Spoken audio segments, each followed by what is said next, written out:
The U.S. Army's AH-64 Apache exemplifies this capability. The AH-64 is the ground commander's weapon. We're integrated into his plan in every way, shape, and form. We know how he thinks. We know how to anticipate where he will best employ us. You don't get that from a close air support aircraft showing up, reporting in on station, and then engaging targets. Having us immediately available gives you the 30-minute string, the on-call capability. It also gives you a great amount of flexibility. With this aircraft, you can conduct surveillance, reconnaissance, armed reconnaissance, a variety of missions. You asked an Air Force pilot to do that, and I don't think you'd get that kind of support. The 1980s saw the deployment of a second generation of attack helicopters. The premier example of this new class is the Apache. The Apache was specially designed for combat on the modern battlefield. A new generation of weaponry, advanced sensors, and missile guidance gave the Apache unprecedented long-range firepower. The advantages of second-generation attack helicopters, such as the Apache, became obvious in the battles of the First Gulf War.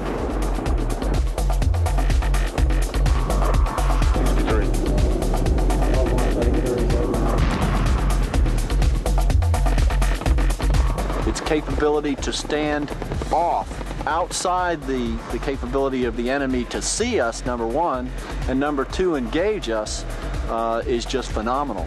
In the case of the Ramallah oil field battle, we started our initial engagements at 6,700 meters out. Those forces never knew who was engaging them.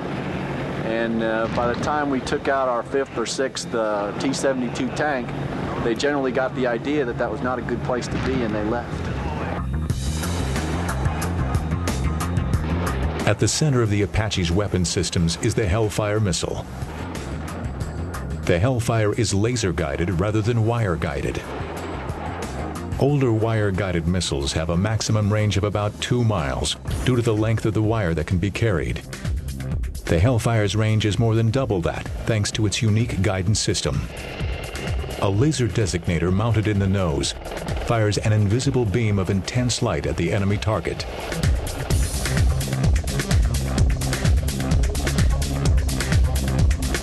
The seeker in the head of the Hellfire zeroes in on the laser light being reflected off the target.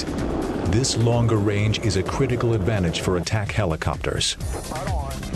By striking from distances over 5 miles away, their vulnerability to enemy defenses is significantly reduced.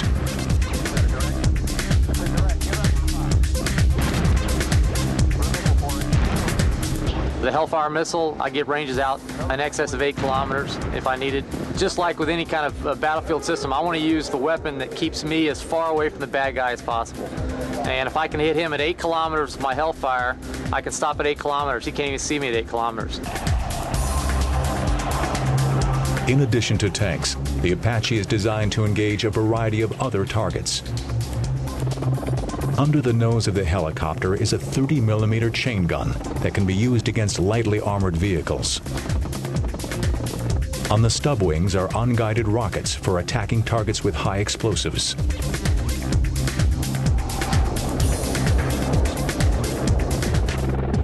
Helicopters are large and noisy. To minimize the visibility of the Apache to enemy forces, it was designed to operate at night.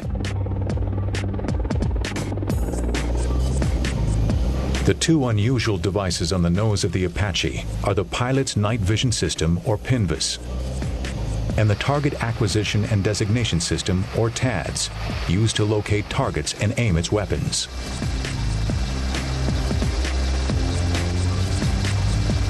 The majority of the weapon systems are sighted through the TAD system, which is mounted on the nose of the aircraft.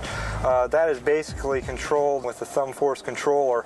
The Hellfire missiles are sighted through that primarily, either with the laser designator through this aircraft or another aircraft. Both the nose-mounted sensors contain forward-looking infrared sights, or FLIR.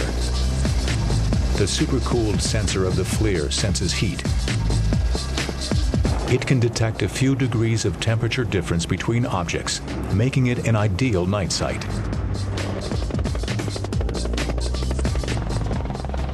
Flying an attack helicopter at high speeds and low altitude in a hostile environment is difficult and risky. To make it easier for the crew to handle all their tasks in such a fast-paced environment, special features were built into the Apache. One of the most remarkable of these is the crew's special helmet. This is called the IHADS Integrated Helmet and Display System. It's a rather actually sophisticated and expensive piece of equipment that was developed in concert with the Apache to utilize some of the systems on the Apache, mainly the pilot night vision system, the 30mm chain gun cannon, and the pads. Any of these systems can be slaved to the helmet. That you can take these systems and where the pilot is looking, make the weapon system and/or sensor look. This is the HDU, Helmet Display Unit. This is similar to what the Air Force has in their aircraft up on their glare screen. It's a HUD, heads-up display unit, except this mounts into our helmet. Roll it down in front of the eye. We have a crosshair on here that allows us to look in the direction of our target, place the crosshairs on said target, and that's where the rounds should strike. The Helmet Display Unit provides the pilot flight and weapons symbology. This technology allows the pilot to focus on the mission and flying the Apache rather than searching the aircraft for that information.